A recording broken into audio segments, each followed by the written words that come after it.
मित्रांनो नमस्कार.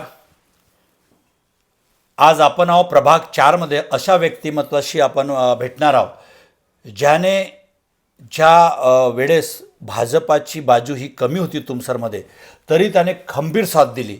प्रत्येक भाजपाच्या ध्येय धोरणाला त्यांनी राबवलं आणि भाजपाचा झेंडा खांद्यावर घेऊन स्वतः राबवून रात्री असो दिवसा असो पाऊस असो हिवाळा असो पावसाळा असो तरी त्याने भाजपाची साथ सोडली नाही.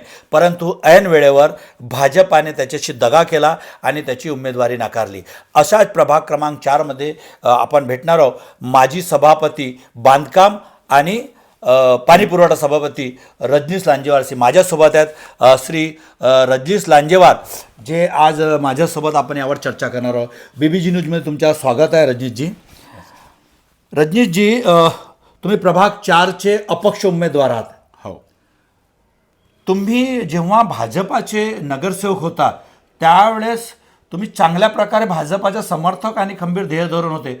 मग तुम्हाला भाजपाने उमेदवारी का नाकारली? म्हणजे तुम्ही कामं नाही केले, कुठंतरी कमी पडले का? तुमच्यामध्ये काय कमतरता आहे की भाजपाने तुम्हाला उमेदवारी नाकारली? काय म्हणाल तुम्ही? आज असा विषय आहे की पक्षाचे जेही धोरण होते आणि पक्षाचे जेही प्रोग्राम्स जे येत होते ते योग्यरित्या यशस्वीरित्या मी राबवण्याचा प्रयत्न केला.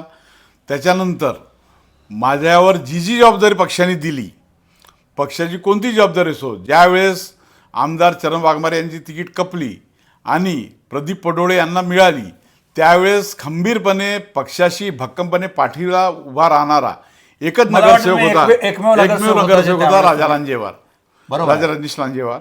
एकमेव स्वतः शेवटपर्यंत भक्कमपणे त्या पाठीशी राहिलो आणि लढलो. निकाल लागायचा तो लागला असेल बरोबर, पण मी पक्षाचे ध्येय धोरण जे आहे ते सोडलं नाही. मला पक्षांनी मी पहिले प्रथम मागच्या वेळेस राष्ट्रवादी काँग्रेसमध्ये होतो, त्यांनी मला खूप ऑफर दिल्या. म्हणजे त्यावेळेस तुम्ही कर्णाच्या भूमिकेत केलं की जर तुम्हाला वाटतही चुकीचं आहे तरी तुम्ही त्याची बाजू घेतलेली आहे. हो, असं त्यावेळेस. मग का नाकारलं तुम्हाला असं? आता ते पक्षांचा निर्णय आहे. पक्षांनी मला कमीत कमी तसं कळवलं असतं की बा असं असं आहे तर मी त्यावेळेस काहीतरी विचार केला असता. मी फुके साहेबांना वारंवार मेसेज टाकले की मी प्रभाग क्रमांक 4 मधून लढत आहे. त्यांच्या प्रत्येक वेळेस मेसेज याच्या ओके. आणि 16 तारखेपर्यंत मला त्यांनी सांगितलंही की बाबा की तुमची उमेदवारी आहे. नाकारलेली आहे? नाही, नाकारली नाही. अच्छा. तुमचा विचार करण्यात येईल. त्याच्यानंतर बाळाभाऊ अंजनकर ज्यावेळेस माझ्या घरी आले, लोकसभा प्रमुख आमचे, मी त्यांना सगळ्यात पहिले प्रश्न विचारला की आपण मला समजावायला आलेत का? त्यावेळेसही त्यांनी मला बोलले असते की राजाभाऊ असं असं आहे आणि तुला सगळे इलेक्शन कॉन्टेस्ट करायचे आहे, ह्या सगळ्या गोष्टी असत्या, तर मी त्यावेळेस विचार केला असता. त्यावेळेस त्यांनी 15 मिनटं माझ्याशी बोलले आणि त्याच्यानंतर त्यांना जेव्हा खाली गेले तर त्यांना मी एवढंच म्हटलं की बाळाभाऊ आपण माझ्या सन्मानजनक विचार करावा. नाही राजाभाऊ तुझा विचार होईल. मी गफलतमध्ये राहिलो. म्हणजे म्हणून तुम्हाला बंडखोरी करावी लागली? बंडखोरी हा कसा आहे, बंडखोरी हा विषय नाही आहे. बंडखोरी असा विषय आहे की मला माझ्या नागरिकांना आणि माझ्या गरीब लोकांना जे न्याय द्यायचा प्रयत्न करायचा आहे मला त्यासाठी लढावं लागेल. कारण माझ्या बाजूला म्हणजे ही बंडखोरी ही स्वार्थापासून नसून तुम्ही प्रभागातील मतदारांकरता बंडखोरी करता? मला स्वार्थासाठी यासाठी नाही गणेशराव की मला ना पैशाची लालसा आहे बरोबर आणि कोणत्या गोष्टीची लालसा आहे. माझा परिवार सधन आहे. माझे एक मोठा भाऊ कॉन्ट्रॅक्टर आहे, लहान भाऊ इंजिनियर आहे अमेरिकेत. त्यांनीही आपल्या पैशांनी मुलांना शिकवण्याचा प्रयत्न केला. आज 2 परिवारांना त्यांनी जे शिकवलं ते मुलं आज खूप गरीब परिस्थितीत होते. आज त्यांना कमीत कमी 20 ते 22 लाख रुपये वार्षिक पगार आहे. त्यांचे राहणीमान उंचावलं, त्यांचं शैक्षणिक दर्जा उंचावला आणि त्यांची पिढी आता वर उंचावत जाईल. पण तुम्ही आज जे बंडखोरी केलं काय पक्षासोबत आजही आहात का तुम्ही? जरी तुम्ही निवडणूक अपक्ष लढत असाल पण विचारधारेची सहमत? विचारधारा माझी भारतीय जनता पार्टी भाजपासोबत तुम्ही दगाबाजी नाही करणार. समजा मला 2 पक्षातून मला ऑफर आल्या होत्या पण मी त्यांना स्पष्ट सांगितलं की मी पक्षाशी दगाबाजी करत नाही. मी माझी अहमियत किंवा काही ते दाखवीन. समजा काही माझ्याकडून चूक झाली, कमी झालं तरी सुधार करण्याचा प्रयत्न करीन. आणि त्याच्यानंतर समजा पक्षाने मला बडतर्फ नाही केलं किंवा काही तरी मी पक्षाशी संलग्न आहे. आता 58व्या वर्षी मी दुसऱ्या पक्षात जाणार नाही. तुम्ही सभापती होते, पाणीपुरवठा बांधकाम एवढे कामं केले. जरी तिकीट नाकारली चला जाऊ द्या काय उमेदवारी होत असतो, काहीतरी आपला चुका असतील किंवा त्यांना वाटलं असेल. मला हे सांगा की तुम्हाला पुन्हा नगरसेवक का म्हणून व्हायचं आहे, नगराध्यक्ष करता का नाही तुम्ही? मी आता नगराध्यक्षाची तयारी केली नव्हती गणेशराव. हां, आणि आज जे वातावरण आहे समजा गावात किंवा पक्षात, की तेवढे पैसे खर्च करून हां, माझी लायकी नाही की बा ते पैसे काढणे. मी आजपर्यंत माझ्या प्रभागात जेवढेही कामं केली, मी घरकुलाची कामं केली, त्यांचे नकाशे बनवून दिले स्वतः. किती घरकुल बांधलं तुम्ही? 79 घर. 79 घर. हो, 362 562 पैकी 562 पैकी तुमच्या येतो म्हणजे 79 80 घर तुम्ही बांधली. खूप झाले ते म्हणजे हो. 500 पैकी. माझ्या एरियात गणेशराव सगळे गरीब लोकच आहेत ना.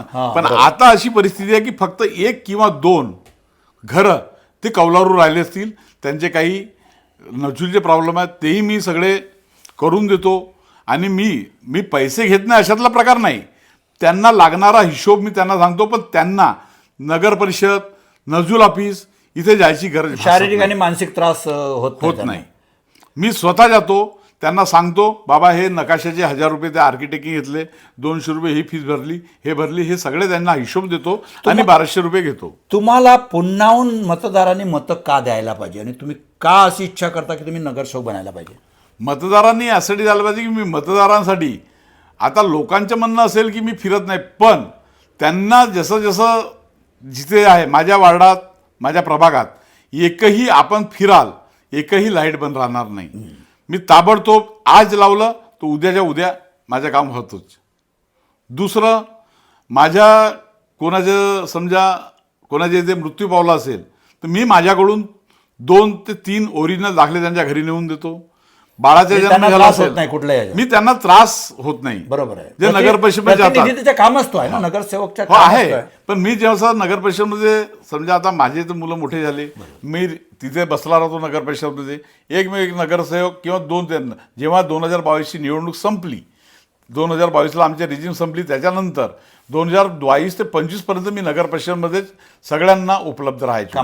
कोणी गरीब बाई आली किंवा कोणी माता आली, काय तुम्हाला काय काम आहे, तर मी स्वतः माझ्या प्रभागाचेच नाही, अनेक हे माझ्या घरासमोरचे जो प्रभाग क्रमांक 4 होता पहिले, हे समोरचे जे घरकुल आहेत हे माझी गेलेले म्हणजे कुणीही असा काही भेदभाव नाही, या प्रभागातला या प्रभागातला. आणि मी समाजासाठी राजकारण जे करतो, मी जाती याचं राजकारण करत नाही. गणेश, पिण्याच्या पाण्याकरता काय सुविधा केलं? पिण्याच्या पाण्याकरता माझ्या प्रभागात जी मालवी शाळा आहे तिथे एक हे होतं, काय म्हणतात, मोठा ग्राउंड होता. तिथे दुर्गादेवी आणि गणपती बाबा बसायचे आणि आजही बसतात. ते दोन्ही मंडळ मी माझ्या यासाठी ताकदीने त्याच्यात सहभाग आणि माझ्या परिवाराचा सहभाग इतका असतो की सर्वात मोठा सहभाग माझ्याच असतो. त्याच्यात पैशापासून तर मेहनतपर्यंत विषय असा असतो की त्या लोकांना जोडून ठेवणे आणि जोडून ठेवल्यानंतर तिथे जे त्यांना स्वयंपाक करायचा होता, जेवण चारायचं होतं, मी त्या मुलांना समजवलं.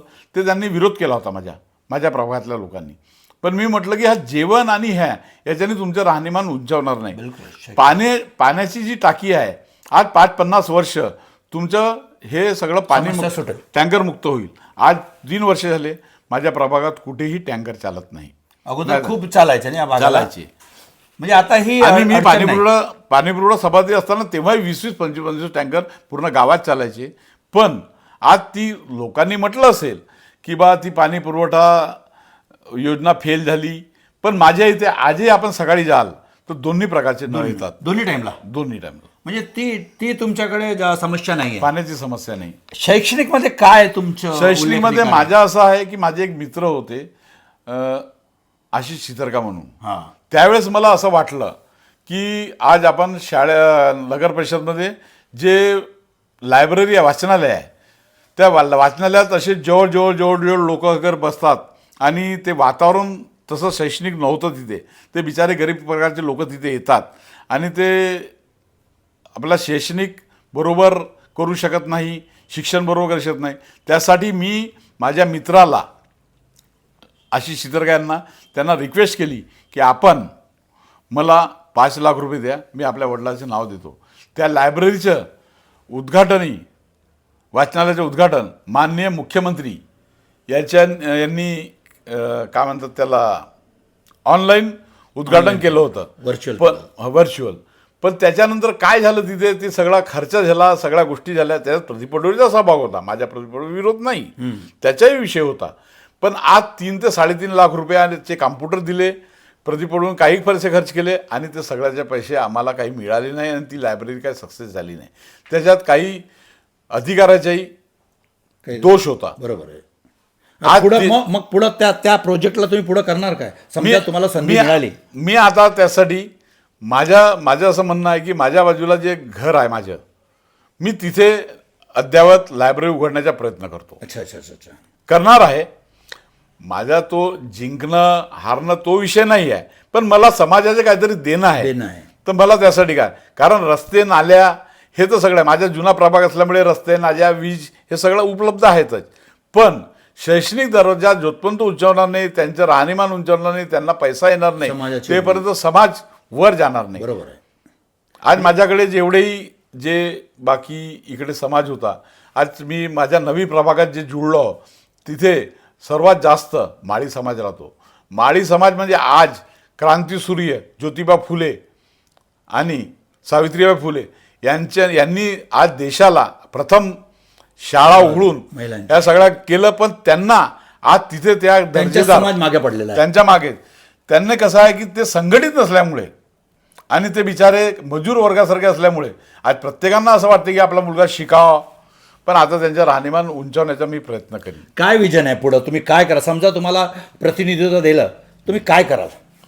माझं असं म्हणणं आहे की आज कमीत कमी जे जो नवीन प्रभाग जो जुळला आहे तिथे फिरण्याला किंवा वयोवृद्ध लोकांना फिरण्यासाठी किंवा वयोवृद्ध लोकांना बसण्यासाठी एखाद कमीत कमी एक छोटासा हॉल, हक्काची जागा मिळेल. हक्काची जागा ती मिळवण्याचा प्रयत्न करीन मी. आणि युवका करता काय कराल? युवकांसाठी मी माझं म्हणणं असं आहे गणेशराव की युवकासाठी जे आज जसं मागचा जो एरिया आहे ते व्यसनाधीन आहेत, माझा असा प्रयत्न आहे की व्यसनमुक्त करून त्यांना समाज प्रबोधन करून आज त्या जुन्या शहर वार्डात 3-4 मंदिर आहेत. माझे मोठे बंधू, त्यांच्या राजकारणाशी काही संबंध येत नाही, पण त्यांनी तिन्ही मंदिर व्यवस्थित करून आज तिथे त्यांनी थोडं भक्तिमय वातावरण निर्माण केलं. भक्तिमय वातावरण निर्माण केलं तर स्वखर्चाने? स्वखर्चाने, म्हणजे असं कुठलंही अनुदान वगैरे? कुठलं नाही. आणि त्यांनी कधी कोणाशी अपेक्षा ठेवली नाही. आजही ते माझ्यासोबत फिरत नाही. त्यांनी म्हणत नाही की माझ्या भावाला वोट दे. म्हणजे सामाजिक काम सामाजिक करायचं. राजकीय क्षेत्रात राजकीय क्षेत्राचा विषय नाही. मतदारांना काय आव्हान कराल तुम्ही प्रभाग क्रमांक 4च्या? कारण तुमच्या प्रतिद्वंदी सांगतात की नाही ते इथं राहत नाही, आम्ही इथं राहतो, असं अपप्रचार करण्यात आला. हां. आता कसं आहे की मला प्रश्न विचारला मागच्या वेळेस की मी 5-6 दिवस नव्हतो किंवा 8-10 दिवस नसेल, तर त्यावेळेस माझ्या मुलांच्याही काही शिक्षणाचा प्रॉब्लेम होता, बरोबर, राहता पारिवारिक. व्यवसायाचा प्रॉब्लेम होता. त्यांना मी थोडं सेटल करायला मी थोडं 2-3 दिवस नागपूरला गेलो. पण परत मी गाव सोडून कधी नाही गेलो. म्हणजे अपप्रचार केला. माझ्या पत्नीला ते तर तुमच्या भाजपाच्याच व्यक्तीने केलं असं बोललं जातं. हो, ते त्याला कुठलं लढायचं षडयंत्र आहे असेल. का? हो, त्याला असं वाटलं असेल. त्यांनी पहिले मला सांगितलं की मला माझी पत्नी तुझ्यासोबत लढली राजाभाऊ. आज माझ्या घरी आपण आलात तर कुठेही याचे दाखले काय म्हणतात त्याला, वारसां दाखले, गावातला कुठलाही व्यक्ती असो त्यांना मी कुठेही देतो. त्याच्यानंतर मला जे काय म्हणतात त्याला याचा दाखला, रहिवासी दाखला, मी असो नाही असो मी सह्या करून ठेवतो. माझी पत्नी कामं थांबत नाही, कामं थांबत नाही, असं कुठे नाही. मी नसलो तरी कधीत कधी खाली माझ्या ऑफिस आहे, तिथे सगळ्यांना ती सगळी सोय उपलब्ध करून देतो मी. मतदारांना काय आव्हान कराल? तुम्हाला मतदार माझं म्हणणं असं आहे गणेशराव की कमीत कमी मी परत एकदा शेवटची संधी द्या मला. आणि आज मी त्या नव्या प्रभागात गेलो, त्यांनी मला असं म्हटलं की राजा लांजा नावाचा हाच व्यक्ती आहे का, की आम्हालाही असंच पाहिजे. आणि मला आज त्यांनी समजा प्रतिनिधित्व दिलं तर मी त्यांच्या जवळजवळ सगळे कामं करण्याचा प्रयत्न करीन. आणि माझं असं म्हणणं आहे की मला आपण प्रतिनिधित्व द्या आणि चांगल्या शिक्षित व्यक्तीला, बरोबर, शिक्षित व्यक्तीला. आज मी आपली न्यूज ऐकली, आज आपली पोस्ट ऐकली की आज आपणाला 1,000 किंवा 2,000 रुपये मिळाले तर 50 पैसे किंवा 1 रुपया याच्याशिवाय जास्त काही मिळत नाही. बरोबर. आज तुम्हाला थोड्या वेळासाठी सगळं मिळेल, पण तो त्याच्यानंतर 5 वर्ष तुम्हाला काही लॉंग टर्म मिळणार नाही. लॉंग टर्म मिळणार नाही. लॉंग टर्म मिळायचं असेल तर कमीत कमी ह्या मूलभूत गरजा ज्या आहेत, आज दवाखाना असो पोलीस स्टेशन असो, मी फक्त फोन करतो.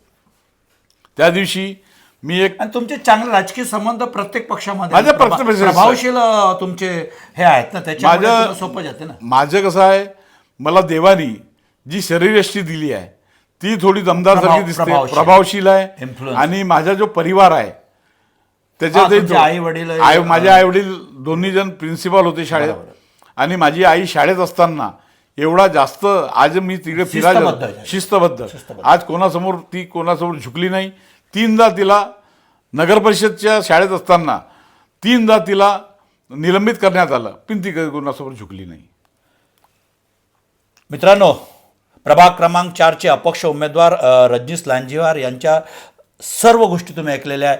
त्यांच्याप्रती कशा प्रकारे षडयंत्र करून अपप्रचार करण्यात आला आणि हे सर्व करत असताना सर्व गोष्टी असताना खंबीर भाजपाच्या नगराध्यक्षासोबत ते उभे होते, ज्यावेळी विधानसभामध्ये होते, परंतु भाजपाने त्यांच्याशी गद्दारी केली आणि त्यांची उमेदवारी नाकारली.